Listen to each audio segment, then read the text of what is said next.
Lors des cérémonies marquant la journée internationale de la francophonie au Rwanda, les expositions sur la culture et les patrimoines de la langue française dans le pays ont été présentées et ceux qui ont contribué au développement de la langue ont également été reconnus, en particulier les rôles joués par les confessions religieuses qui ont encouragé les élèves à écrire en français dans leurs écoles.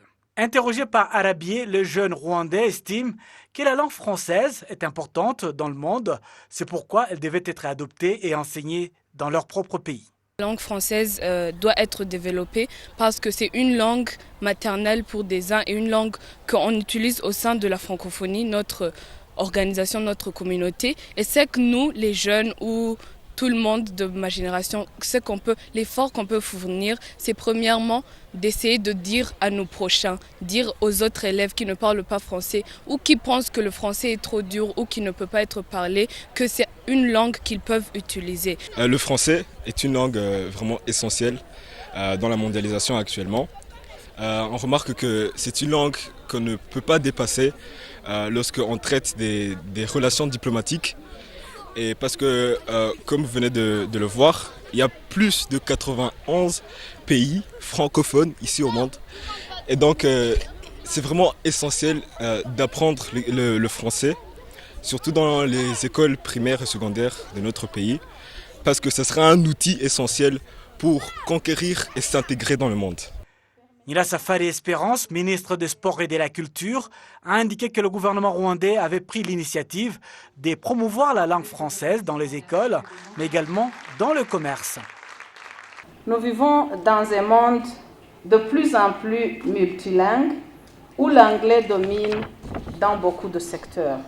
Dans ce contexte, il nous faut, en tant que francophones, non seulement consolider la place du français dans le secteur culturel, mais aussi étendre son usage dans des secteurs clés comme la diplomatie et les opérations de maintien de la paix, la communication et les médias, y compris les réseaux sociaux, les affaires et le commerce, ou encore l'éducation et la recherche scientifique. Tout cela en français, s'il vous plaît. L'Organisation internationale de la francophonie, OIF en sigle, compte 88 pays membres. À l'occasion du sommet d'Erevan, l'Observatoire de la langue française de l'OIF a publié de nouveaux chiffres. Il annonce la progression de 10% du nombre de locuteurs en français dans le monde depuis 2014. Le français est ainsi la 5e langue la plus parlée, après le chinois, l'anglais, l'espagnol et l'arabe, avec 300 millions de locuteurs. La majorité des francophones ont un usage quotidien de la langue. Près de 60% d'entre eux résident en Afrique. Il s'agit de l'espace qui affiche la plus grande progression depuis 2014, avec plus 17%.